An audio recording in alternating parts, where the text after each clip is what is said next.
Bloomberg Audio Studios. Podcasts, radio, news. Let me tell you, we have a new star. A star is born, Elon. Pumped up on Mars, juice, and ketamine. He is the Thomas Edison plus of our age. Probably his whole life is from a position of insecurity. I feel for the guy. I would say 98% really appreciate what he does, but those 2% that are nasty, they are out there in full force. We are meant for great things in the United States of America, and Elon reminds us of that. We don't have a fourth branch of government called Elon Musk.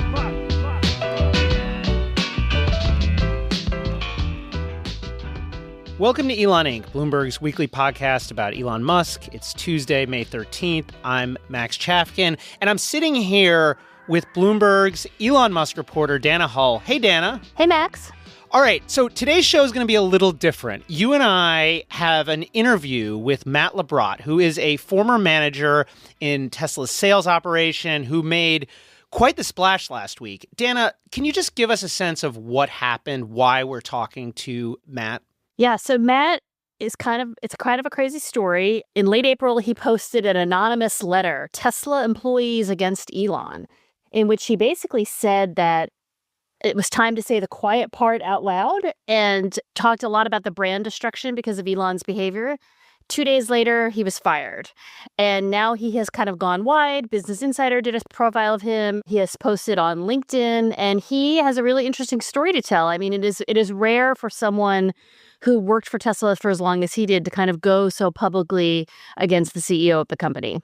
Yeah, and this letter, which was originally posted on a website Matt made, Tesla Employees Against Elon.com, it's gone everywhere. And I'm really excited about this conversation because we've been talking really for months about the potential brand damage that Elon Musk's, political activities have caused. And Matt, I think, has a unique perspective. We're going to hear new things that I think are going to be somewhat revelatory for listeners in that conversation. But before we get there, Dana, we got to run through some of the Elon Musk news this week because there's a lot going on. As we pod on Tuesday morning, he's in Saudi Arabia. Remember, our friend of pod, Kurt Wagner, predicted a boys' trip. It appears that the boys' trip, it's on. It's on, and I believe that Sam Altman is on this trip as well. So it's kind of like a strange bedfellows trip in the Saudi Arabian desert. I have not been able to keep up with what exactly Elon is saying, but I saw something cross the transom about Optimus possibly being displayed or like a demo of Optimus to Trump and MBS. So the other thing worth noting is that this is Elon Musk's first trip abroad since inauguration. So, he's going on this kind of tour of the Middle East with Trump, the first time he's kind of stepped away from the U.S. since inauguration. Well, and Optimus would make a certain sense. I mean, it seems like part of the reason for Elon Musk doing this, beyond just getting to hang out with his pals and perhaps, squash the beef with Sam Altman, is money because, XAI is trying to raise money. MBS, of course, is good for it. He is a major tech investor, and there have been a lot of Saudi-backed investments in AI. Let's go all the way back to April 22nd, the Tesla earnings call, Dana, because there's a moment, we didn't touch on this, I think, at all in our earnings conversation, but there was a little good news in that call. And let's first listen to the clip. Let's see, with respect to energy, our energy business is doing very well. The mega pack enables utility companies to output far more total energy than would otherwise be the case.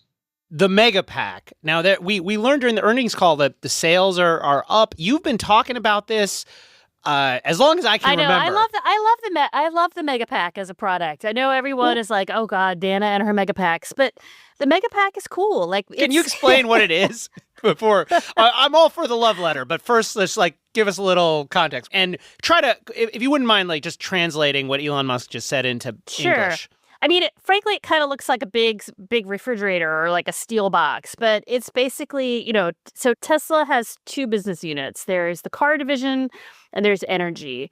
And the energy division includes, the solar roof, the power wall, which is like the home battery that you put in your house in case there's like a hurricane or a power outage or whatever. And then there's the Megapack, which is Tesla's utility scale offering to utilities. And these things are huge, and banks of them are installed all over the world, North America, Europe, Australia, and they really are like key to helping renewables come onto the grid. So, the sun doesn't always shine. It's not always windy, but if you want to be able to store energy and then be able to dispatch it back to the grid during peak demand times, storage is key. And there are a lot of big players in the energy storage market, and Tesla is one of them. But as I reported recently, what was missing from that earnings call was the fact that one of the big customers of the Megapack is xAI, Elon's AI company. And so xAI has this supercomputer called Colossus. Good name. Yeah, good name. Big data center in Memphis, Tennessee, that's gotten under a lot of fire from environmental and racial justice groups because at the moment they were using like gas-fired generators to kind of keep this plant up and running. And now what's happening is they are adding megapacks to this installation, which is more energy efficient, and then they can kind of get rid of these gas generators. But it's just another example of all of Elon's companies overlap, and one company sells a product to another. And this was the first time that I had seen, in a filing, like any notice of xAI buying Megapacks as a customer to the tune of like $230 million worth. How much of the total Megapack sales is that? I mean, is this like, is the whole Megapack thing basically like a sham? It's just Elon Musk moving money from one company to another? No, because they actually do sell Megapacks to a lot of utilities around the world, like PG&E, Southern California Edison. I mean, they have a robust pipeline of sales. Okay, let's move on to the next story that I wanted to bring up, which is the news in the New York Times that the Federal Railroad Administration, this is the part of the government that handles the nation's rail infrastructure, is meeting with the Boring Company, Elon Musk's tunneling venture, about a possible $8.5 billion tunnel. Dana, I was interested in this because there's been this narrative of Elon Musk kind of withdrawing from Washington. He's back to his companies, right? And I think there may be some truth to that. But as we've discussed, he's obviously still spending a lot of time with Donald Trump. I mean, they're in Saudi Arabia right now. But also, I think the next phase of this, as maybe Doge becomes less in the sort of center of the news and they're less focused on cutting or whatever, is that there are going to be contracts and that Elon Musk is going to be trying to talk the U.S. government out of billions and billions of dollars. And this Boring Company thing is probably just, the first of several of reports like this that we're going to hear.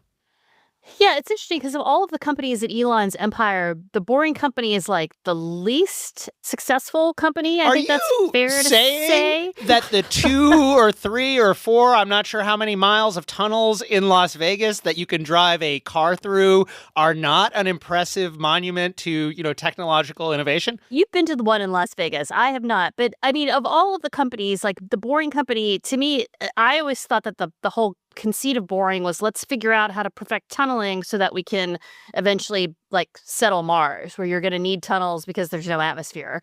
And there's been a lot of news reports about Boring bidding or talking about building tunnels in all kinds of crazy places. But the Las Vegas one is the only one that actually exists that I'm aware of. I've done a lot of reporting on the Boring Company, and I think you're probably right that there's some truth and in the back of Elon Musk's mind, yeah, sure, Mars, whatever. But really the genesis of the Boring Company was, I want to get some infrastructure contracts out of Donald Trump. And the Boring Company was founded, just at the beginning of the Trump administration, back when Steve Bannon was talking about, infrastructure and so on. And it was at the time, as I understood it, I mean, a pretty transparent play to kind of get in on that. Of course, Elon Musk is really good at that. He's good at figuring out sort of next generation solutions to problems that the government has, such as rocket launches. But as you say, the track record isn't great. I mean, we're talking about you can go from the West Gate in Las Vegas to the convention center. That's a trip you can also make on foot. But of course, you can get in a tunnel. And this would be on a whole other level if they were to win this contract. Amtrak has been a target of the Trump administration for quite a while. I mean, Musk has also taken potshots at Amtrak. I think all of us who take Amtrak can agree that like there are some inefficiencies in the system, but it's not clear to me this, what exactly this contract would be for, and they don't actually have it. And it sounds like they're talking to a lot of potential vendors. Yeah, this sounds like a very preliminary conversation. I will say also, there will be conversations about conflict of interest. Steve Davis, who I think has been described, Dan, am I right, COO of Doge? Of Doge, yeah. He is also COO of the Boring Company. So you're going to have conversations about, is this a conflict of interest? Particularly, you have Doge in the Department of Transportation. Meanwhile, Doge is also sort of, or somebody involved with Doge is also potentially benefiting financially. That'll be something I think for us to keep an eye on. All right, last thing here, Dana, and this will feed into the next conversation. But Bill Gates has been on sort of a media tour. He's making decisions about his philanthropy. I guess the plan is for him to give away all of the philanthropy's money over the next 20 years. And in the course of interviews about this, he's made a bunch of comments about Elon Musk. And during an interview with the Financial Times, he said that that Musk's cuts to USAID, Doge's cuts to USAID, will lead to millions of deaths, and said, the picture of the world's richest man killing the world's poorest children is not a pretty one. He brought up specifically Musk's comments about Doge cutting funding for HIV prevention in Mozambique. Remember, these were the cuts that Musk described as condoms to Gaza falsely, because there is a province in Mozambique also called Gaza. Turns out this funding was for HIV prevention. Gates is saying that it's going to kill children. And we've talked about brand damage a lot, but something about Gates, this like very successful capitalist, accusing Elon Musk of being responsible for millions of deaths of children, like it feels significant.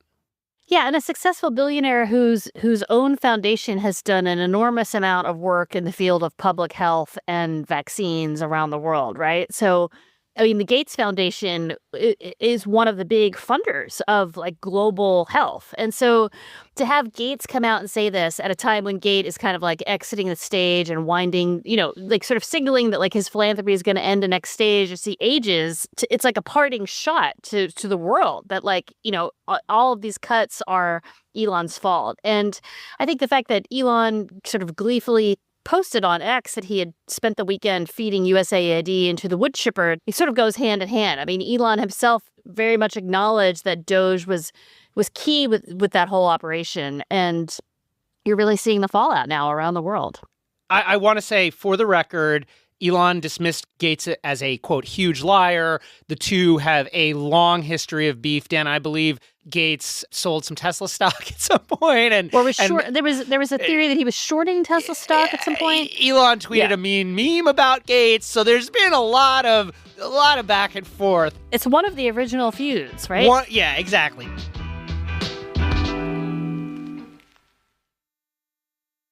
Okay, Dana, I am so happy that we have Matt LaBrot here, the author of this letter about Tesla and Elon Musk, longtime Tesla employee. Matt joining us from the Bay Area. Thank you for being here.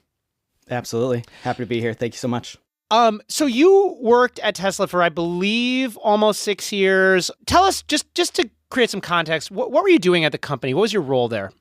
Sure, absolutely. I started in the field in Southern California as an assistant manager. They called them customer experience managers back then, and then was promoted to general manager of another sales and delivery location in the Bay Area. That's when I moved up here to Colma, South San Francisco area.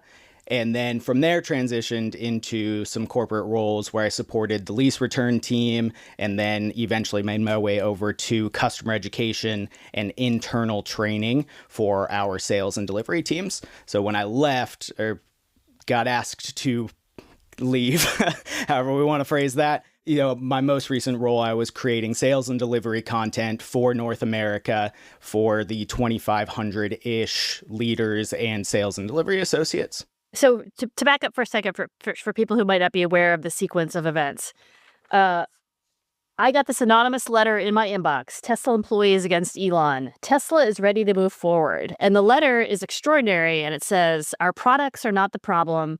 Our engineering, service, and delivery teams are not the problem. The problem is demand. The problem is Elon.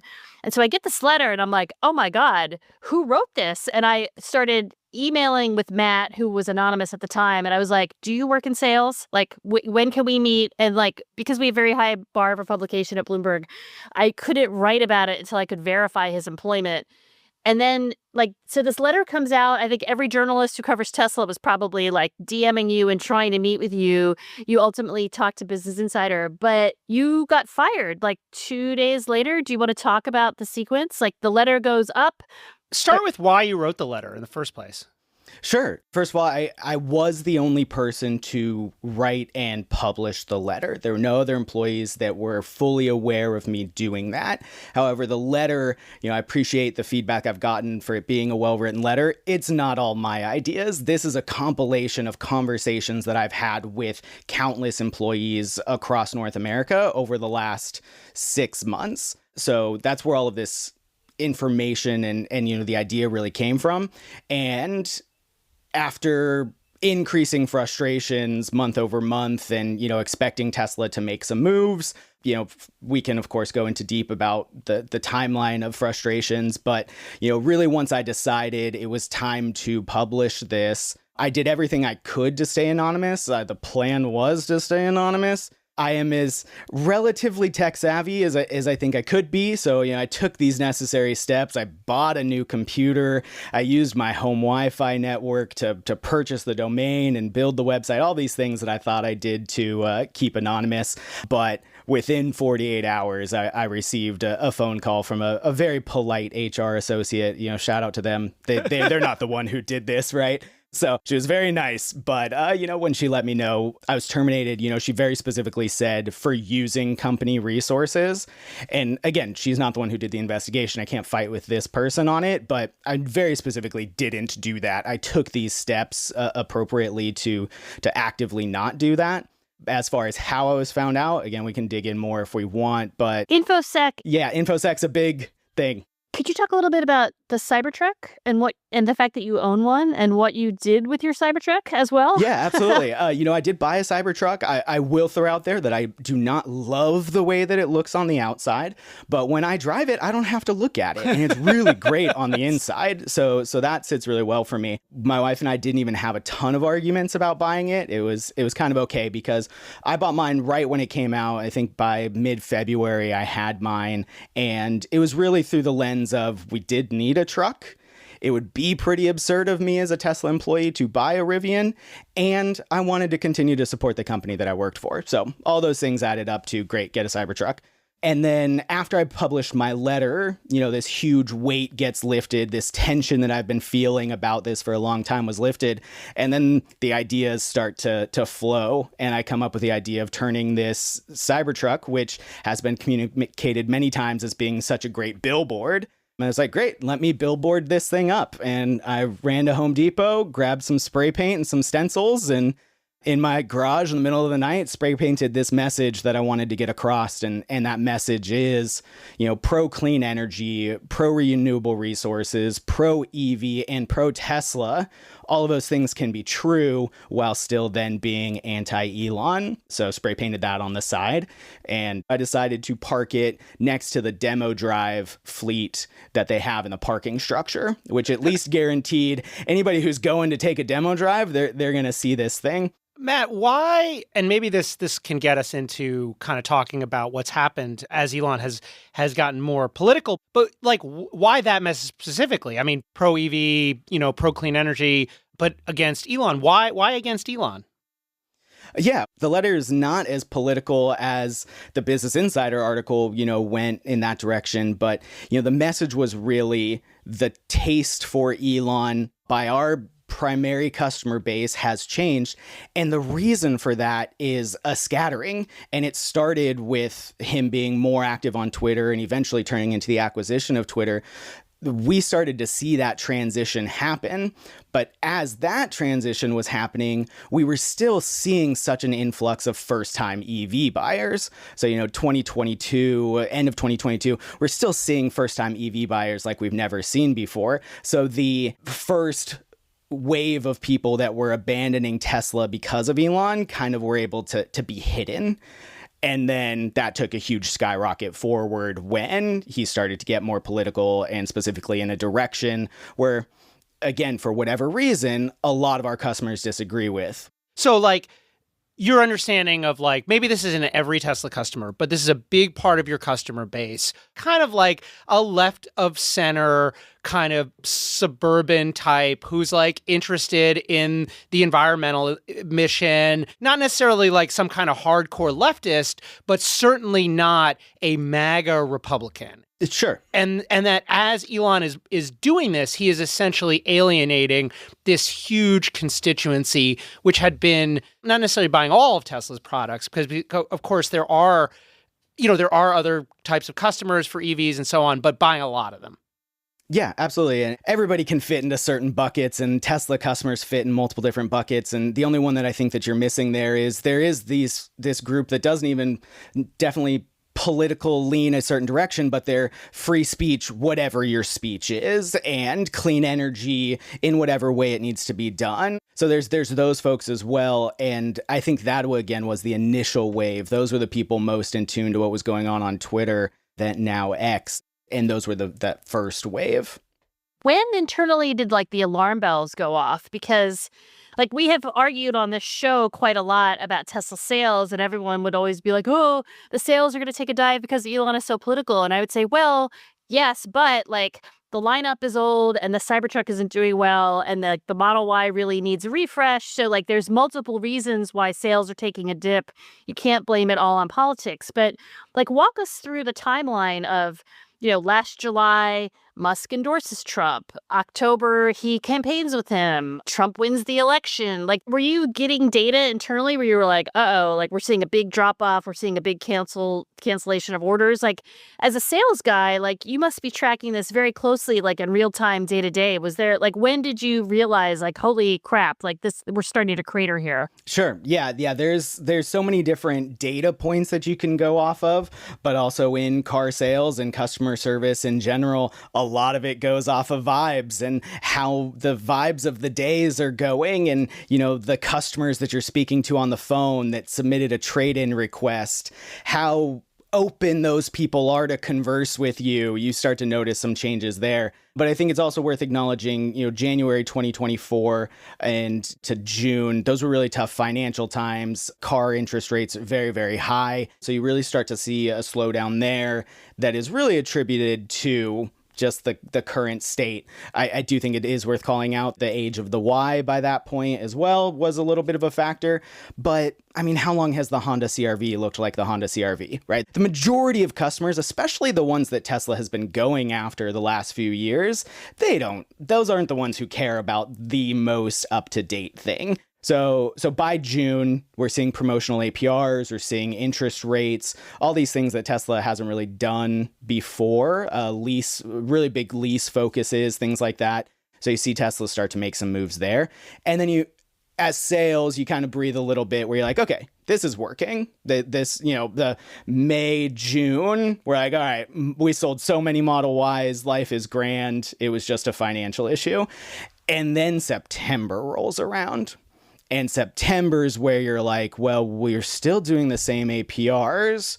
We've got FSD transfer. Sorry, just to pause. FSD transfer meaning you're not charging people an additional $7,000, right, to get this full self-driving software in their new Tesla. So it's effectively a $7,000 price cut. Yeah, it is worth acknowledging that, it is kind of the way of saying, hey, we know we didn't give you FSD for your first car, so since you already bought it, let's transfer it. So there's pieces to that. But so all of these levers are there to be pulled, and we're still selling cars, but what you can acknowledge is the transition of we don't have a backlog of customers the same way that you have before.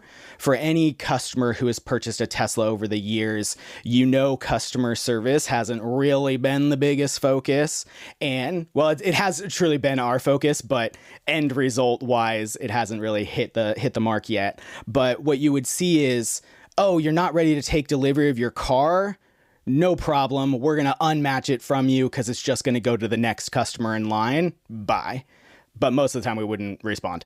So that would happen. But then when September rolls around, we have to make this push for, hey, maybe be a little nicer about this. Maybe hold some hands through this process and don't just rip cars away from customers, because when you rip it away from them, there isn't another customer in line waiting for that car. And we're not talking just Cybertrucks here. We're talking Model Ys, the most popular car in the world, right? That there is inventory available in the moment for anybody. So what happened between June and September? Was it the endorsement? Yeah. Was it that Elon endorsed Trump? Yeah. And I think it's important to talk about the people who used to come in and be like, I don't really love what Elon's saying on Twitter, whether they're there for a service appointment or they are thinking about getting a new car, but they're not super happy about it. We started to have less of those conversations because those customers just didn't come. It wasn't like we're fighting with people and we're trying to overcome these objections. It's really easy to not support a company you don't want to support. You just don't show up. So customers, total foot traffic is down. Total demo drives, things like that are down, and this is, you can sit outside a location and count people coming in, right? If you want, you see those things. Okay, so that's through September. So then we've got the fall, the election happens, Trump wins, Musk is at inauguration. There's the whole awkward gesture, which Max and I joke about all the time. You're in sales, you're on these team calls every day. Are people talking openly about this? Or is it all side Slack messages or DMs or going out for beers after work and being like, oh my God, what are we going to do with our CEO? How much of an awareness was there internally that the brand issues were real? Yeah, side messages on Teams is the name of the game. You're sitting on these conference calls where you're talking about business needs, whether we're having just a training meeting where we're talking about what trainings we need to put out, or full sales operations, or even North America leadership calls. All of these calls, nobody is saying, hey, traffic is down due to how people are feeling about the actions of our CEO. They just say traffic is down or whatever it may be. And then on the smaller groups, where you're like, okay, we can talk more real, for these just training meetings, you're like, we can talk real here.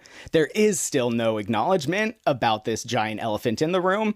So the messages, the conversations you have with peers where you're acknowledging the real elephant in the room, 2-on-2 conversations, teeny tiny groups with your peers, but no, nothing huge. And I even specifically, especially around this October turning point, ask my manager at the time directly. I'm like, hey, I know we're fighting here. We're doing everything we can. We're putting out the best training content we've ever put out. But when you're in these meetings with your boss and their boss, is there this acknowledgement about why traffic, and she just straight up tells me, she's like, no, we just don't talk about it.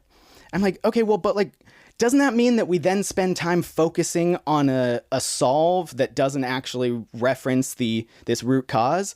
And she's like, what ifs? It is. It just sounds so oppressive, especially at a company that's talks about itself as grounded in thinking things through and all the kind of, I just imagine many people at Tesla just sort of in this state of real unease. Because on one hand, I think, and this comes up in the letter, but everyone kind of knows that Elon Musk has done amazing things. And it's hard to separate his identity from Tesla. And then on the other hand, this kind of growing realization that his identity is harming Tesla, maybe even, depending on your point of view, potentially putting it in an existential risk. I just imagine that's pretty heavy to go through. Yeah, it really is. And One of the reasons I went live with the letter is because when you are not hearing these bigger conversations in bigger groups, and again, maybe it's just you and a couple of people talking about it, like you do actually feel like this thing is happening around you and you have no control over what's going on, and this weight is just, smushing you down. But once you meet a new person that is willing to say the quiet part out loud with you, it's just like, oh, okay, good. There's another person. And I am known for speaking my mind, and I'll come off of mute in some of these calls and I'll call a spade a spade. I'll say, hey, can we just acknowledge that the new Model Y, if it had launched last year, would have been selling like crazy? These types of things where I'll come off mute. And these groups that I'm in, these people who I've known for a really long time, whether they're 3 levels higher than me or not, I respect these people. I get these side messages, one that's like, amen, man, thank you so much for saying that. And I'm like, oh, this person is huge within the company and they're teamsing me on the side to say thank you for saying that. Like, they don't feel empowered to say this thing. That sucks. And these are the people that have been, we can say all of the phenomenal things that Elon has done, but we can also say that some of these people that I'm referencing are the people who led sales and delivery from 2018 onward, where we ramped this insane operation and did these incredible things at lower staffing levels than anybody else would ever do and things like that. So these are the people who were there for those things and were pivotal in making that happen. And they don't feel comfortable saying anything right now. So now that the letter is out and your LinkedIn post is out there and the Business Insider piece ran, like, what kind of feedback are you getting from other automakers, from other salespeople, from your colleagues, current and former? I mean, you must just be getting inundated and people are like, thank you so much for speaking out. But like, why aren't other people speaking out? Is it just that Elon still has an iron grip on the company, even though he's not really there every day and he's running 4 other companies? And as we speak, he's in Saudi Arabia with President Trump. Yeah, it's been fantastic. I've gotten great emails, direct messages, all of these kind of things.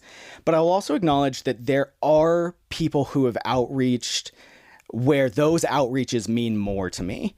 And it's one of those things, if you can acknowledge when you're in a sphere of people, again, whether we're calling it, your blue sphere of California or whatever, when you're surrounded by like-minded people, you don't expect too much pushback. But some of these messages that I'm getting are from people across North America that maybe I've worked with a little bit. I got one the other day from a person who I'm like, this guy hates me. We've rubbed each other the wrong way for years. And to have this person reach out and say, thank you so much for doing this. I've been struggling with what I'm supposed to do here. And, am I supposed to stay internal and try to fight the good fight internally? Or am I just supposed to leave? And also so many people who've reached out who said, I just had to leave. I got a new job and I'm so much happier or whatever. But that sucks. Like, the fact that there is truly a chance that the Tesla vehicle business as we know it won't exist in 365 days, that sucks. But I mean, like, in your letter, you talked about new Model Ys sitting on the lots. Like, first of all, that felt like news, and also super serious. Like, that is a real problem. That's supposed to be the hot car that, that's gonna move. Yeah. And I'm not out here sharing inventory numbers or anything like that. Where you can acknowledge from publicly available data is that you can go to the website, you can build out most configurations of Model Y, and it will say available today. You used to wait months for these cars, and sure, we're great at production now and things like that, but a brand new refresh, and especially when you're saying people have been waiting for this refresh, they didn't buy in January because they were waiting for this, you can instantly see that that's just not true. People will not buy this car for multiple reasons. One of them is that it is incredibly obvious that you purchased this car in 2025. You can't put I bought this before you went crazy sticker on any of these cars.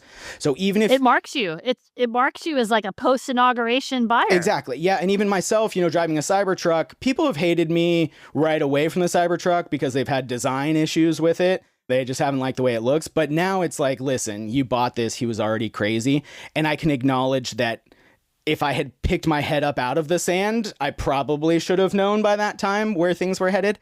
But also shout out to Wes, who, really built this Cybertruck program. It's a phenomenal truck from the inside. Yes. Okay, so last question, Matt, and then we'll let you go. Do you think this company can be turned around? Based on when you talk to protesters, they're going to tell you no, because the expectation is not just getting him out as CEO, but that he must get rid of all of his shares. As a real human that lives in the real world in 2025, I acknowledge that you cannot buy anything without accidentally giving money to a billionaire that you don't believe in. So what I want to see is a separation from Elon. I want to see the company say, we're sorry, let's focus on clean renewable energies, and then give us a shot to win you back. There is a chance there if that happens, but I also acknowledge that he's not going to do that. So, yeah. Matt, thank you so much. This conversation has been fascinating. Hope we can stay in touch. Whatever. As the story plays out, good luck with the job search, and hopefully we'll talk to you soon. Yeah, absolutely. Thank you all so much. That was awesome.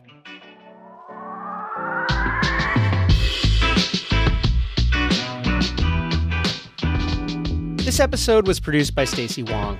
Anna Mazarakis is our editor. Blake Maples handles engineering, and Dave Purcell fact-checks. Our supervising producer is Magnus Henriksen. The Elon Inc. theme is written and performed by Taka Yasuzawa and Alex Sugiura. Brendan Francis Newnham is our executive producer, and Sage Bauman is the head of Bloomberg Podcasts. A big thanks to our supporters, Joel Weber and Brad Stone. I'm Max Chafkin. If you have a minute, rate and review our show. It'll help other listeners find us, and we'll see you next week.